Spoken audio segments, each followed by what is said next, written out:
The day he handed me the papers, everything in the room felt cold. My husband, calm and composed, slid the divorce documents across the table. His eyes avoided mine. The words on the papers were sharper than any argument we had ever had: custody, assets, accounts, everything. "I've decided," he said quietly, almost like he was delivering a verdict. "I'll take the house, the savings, and the kids. This is final." I didn't flinch. I didn't cry. I didn't beg. Instead, I looked at him steadily. "You've made your choice," I said. "I'll make mine." He left that afternoon, taking half of what we owned. I watched him drive away with the kids, feeling the familiar sting of betrayal, abandonment, and disbelief, but I did not panic. I did not fall apart. Hey, if you enjoy my content, please subscribe and hit the bell. Your support means everything and helps me keep creating. Thank you so much. Because I had already begun planning. For months, I had quietly rebuilt myself. I had secretly saved, invested, and learned new skills. I had been preparing for independence, for the day he might leave or try to control everything. I didn't anticipate his timing, but I was ready. The first step was my emotional detachment. Every night I spent crying silently, but I never let despair dictate my actions. I turned pain into strategy. Every tear became motivation. Every sleepless night became research, planning, and growth. Next, I secured my finances. I had a separate account, unknown to him. Investments he thought he had access to were in my name alone. Any attempt to take control would be met with legal and financial walls I had quietly built. Then I strengthened my network. Lawyers, old colleagues, friends, people who could offer guidance, support, and access to resources I would need. I didn't need him. I just needed to be smart. I also began documenting everything: communication, accounts, property details, legal documents, all neatly organized. I was ready to fight if necessary, but my real plan wasn't about fighting. It was about proving that taking everything didn't guarantee victory. The divorce was finalized quickly, as he expected. Custody papers signed. Accounts emptied. He smiled, confident. He thought he had outmaneuvered me. He thought he had control. He had no idea, because I had anticipated more than just survival. I had anticipated transformation. The first week without the house and the children was quiet, too quiet. He expected panic. He expected me to crumble, to beg, to plead. But I didn't. I walked through my empty apartment, unpacked a box of books I had been saving for months, and started building a new routine. I exercised. I planned. I researched. I reconnected with people I had lost touch with. I invested small amounts, watched them grow. Every move was deliberate, every step careful. By the end of the first month, I wasn't just surviving. I was stabilizing. I was learning independence in ways I had never before allowed myself to explore. And that was only the beginning, because taking everything from me didn't take away my will. It didn't take away my intelligence. It didn't take away my ability to fight back, not with anger, but with strategy, foresight, and patience. He thought he had won. He had no idea what was coming next. Weeks passed. Life settled into a strange rhythm. My husband had taken what he thought was everything: our home, our savings, even custody of the children.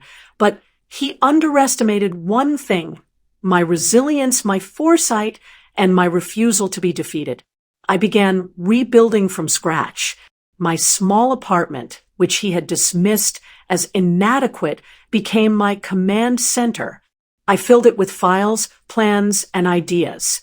I researched legal loopholes, tax benefits, and custody options. I spoke with lawyers, not for revenge, but to ensure that if he ever overstepped, I had every protection ready. Next, I focused on my professional life. I had left a high-paying position years ago to focus on family. Now, free from his control, I revisited old contacts, pitched projects, and applied for consulting work. Slowly, opportunities started coming in. What he saw as my weakness became my strength. The skills he thought dormant were suddenly in high demand. Meanwhile, I strengthened my emotional armor. Friends and family who had witnessed the divorce were supportive, but I realized the real power came from within. I refused to dwell on anger or despair. Instead, I channeled it into growth. Every morning, I exercised, planned, and set small goals. Each goal achieved reminded me that losing material things didn't equate to losing my life or my dignity. And then came the critical part, the children. I couldn't fight him for custody immediately. It would be messy, long, and potentially damaging, but I focused on building strong connections with them during visitations. I listened, I engaged, I created memories. I documented everything. How he spoke to them, how he managed schedules, and what I observed about their well-being. I wasn't just preparing to fight legally. I was preparing to prove that stability, love, and guidance mattered more than control and threats. I also rebuilt my financial independence silently. Investments, side ventures, and freelance projects started generating income. Within months, I was no longer dependent on any of the assets he had taken. I was financially secure in a way he hadn't anticipated. He assumed empty accounts meant weakness. He was wrong. The real breakthrough came when a few mutual friends reached out, surprised by how composed and successful I had become. Word of my growth spread quietly. He began hearing that his victory hadn't been complete. People were impressed by my resilience, my planning, and my composure. He had underestimated not just my intelligence, but my patience and strategy. By the end of the year, I wasn't just surviving, I was thriving. He had custody, yes, but the children were happy, confident, and well-adjusted after visits. My reputation as a competent, organized, and strong woman was intact. More than that, I had transformed the situation entirely. The divorce had intended to weaken me, but it had only strengthened me. And he still had no idea. He thought taking everything meant winning. But I had learned the most important lesson. Victory isn't measured by what you take from someone. It's measured by what they rebuild and become after the storm. He had walked away with assets. I had walked away with control, independence, and the confidence that no man, no betrayal could ever take away again. He had no idea that losing me would be his greatest mistake, because the woman he thought broken had only just begun her comeback. Months later, he realized his mistake.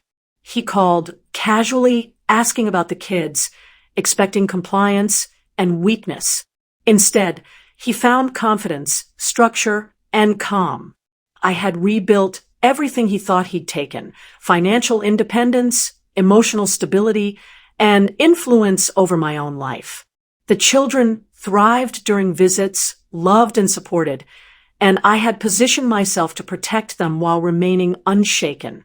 He had assumed that taking everything meant winning, but in truth, the one he tried to break had become unstoppable, and he had no idea what he had unleashed.